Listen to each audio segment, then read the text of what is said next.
Glorious! Welcome to the Savage Department. We're back, homies. It's just me on my own. I'm in my crib. All my homies have been living it up. I want to talk to you guys about wrestling games. Now, this is a subject I've been wanting to talk about for a long while, and I don't know the reason why we haven't touched on it. I love the word touch on it because it's just such a touchy word. When I was young, I didn't have Sky Sports, so the only way that I could watch wrestling was to go round one of my friends' houses and watch it there. So if I didn't go round to one of my friends' houses, I wouldn't know what was going on. So in order to make me feel like I wasn't out of the loop, I used to play wrestling games. Now, I've picked just a few of my favourites. One of them I've never played, but I can tell you from the look of it and also from the style of the play, it is on my list. Now, let me know before we get started. We're going to get all the shit out the way first and we're going to get all the good stuff till the end. After the video, just drop a comment down below. Let me know and let the boys know what your favourite wrestling game was, because I'd love to talk to people about this because, as the boys know, I love gaming. Now, to kick off, oh, I've lost my notes. To kick off, bit of history behind it. First wrestling game ever released, 1987, which is quite a long time ago. More than what I've been alive, as it happens. And obviously up until current day. My favourite game actually come 2 years after that. I've played it a lot, and it was the arcade version, not the handheld version. WWF Superstars, not to be confused with WWF WrestleFest. Look very simpler. Looks very similar. That's because it was developed by the same company called Technos Japan. If you've never heard of them, Google them. It's a very interesting read. Fantastic for its time. The graphics, the mechanics of the game.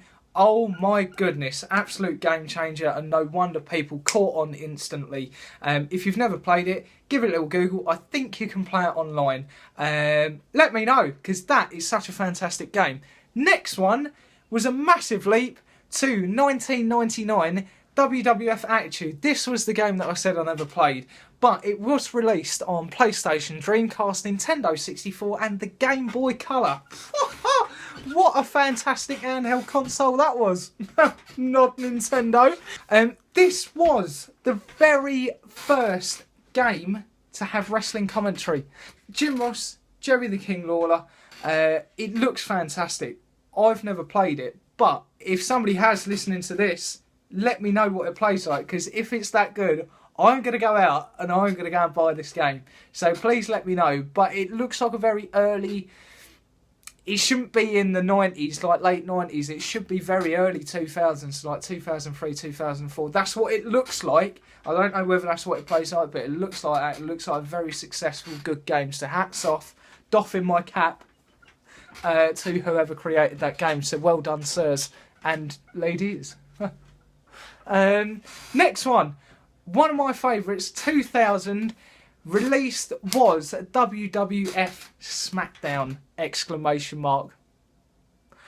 Released on the PlayStation only. I think, please let me know different. If somebody knows, give it a little Google. Please let me know, because I would love to be wrong on this, to let other people play the game. It was such a good fucking game. It's probably worth about £1.50 now. Please go out and buy it. Best £1.50 you have ever spent in your life. Classic game. Say if he was playing as Jeff Hardy, pick him out of the hat for some reason. Jeff Hardy at the top, there'd be the bar, and then you'd have the 3 circles. Once you fill them 3 circles, you'd have your signature, your second signature, and then your finisher. Bam, done. Absolute sick game. Developed by THQ. Published by THQ. Development, all of these games from 1987 to now was overrun and overseen as a developer by Ukes. If you remember Ukes, again, wiki it, fantastic company, they're really good, but I just feel like since about 2004 onwards, they haven't really developed, and I think mostly part of that is because 2K, but we'll get onto that in a moment. We spent hours on this game.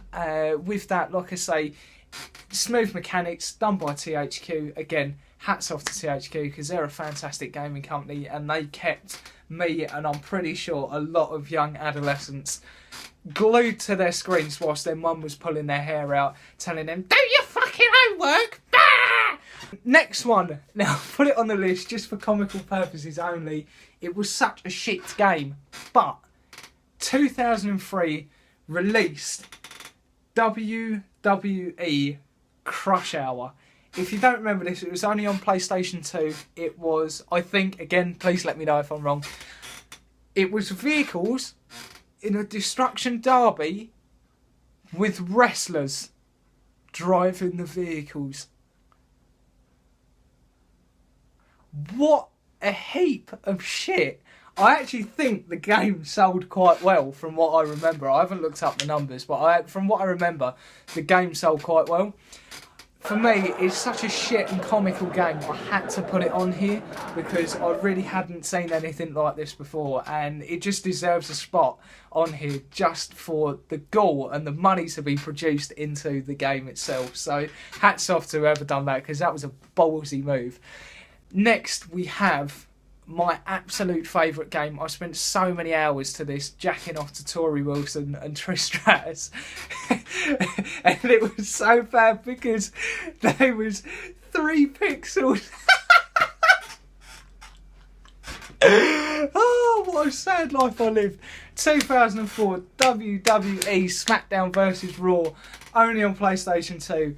Oh my god, what a game. Fantastic. It was the first game you could create your own storylines, depending on what choices you made, and it was brilliant. The matches they had, from buried alive matches to cage matches to no count out matches to not all this unsanctioned shit. Absolutely brilliant game, very smooth for the time on the development side and the mechanics of the game. I don't know what engine it was running on, but it was a fantastic game, and I really, really miss THQ making these games because they were very progressive in the way that they made the games. Coming on to progression, THQ, they gave up making the wrestling games in 2013 and it switched over to 2K, and since then, from 2013 till now, I haven't seen a massive development other than cosmetic stuff. And you know, yes, you can progress with your own character now, but I prefer THQ's version of, you know, if you liked your own wrestler, say I really like Rey Mysterio, back on SmackDown vs Raw 2004, I made Rey Mysterio become the world champion, you know, because I really liked him and I believed that he should have been the top guy, you know, and that's what I really liked about THQ. They made you believe in your own favourite wrestler. Now it's all about create your own. Oh, come from NXT up to main roster. Me. I don't want that. Like, yes, okay, it's very nice to, you know, have your own dream, but you know, the game is about wrestlers and it's a storyline waiting there to be captured from the developer. And you're just telling Ukes wrong. So there we have it, guys. That's what I think about wrestling games. Let me know what your favourite is down below in the comments. I'd love to speak to people about it, see what their favourite game is and how much time they spent on it and stuff like that. Let me know if you think maybe the gaming is going in the right direction for wrestling games or whether it should be going in a different direction. That's what I'd like to talk about. So leave a little comment down below and one of us will get back to you. But as always, stay savage, motherfucker! Ooh!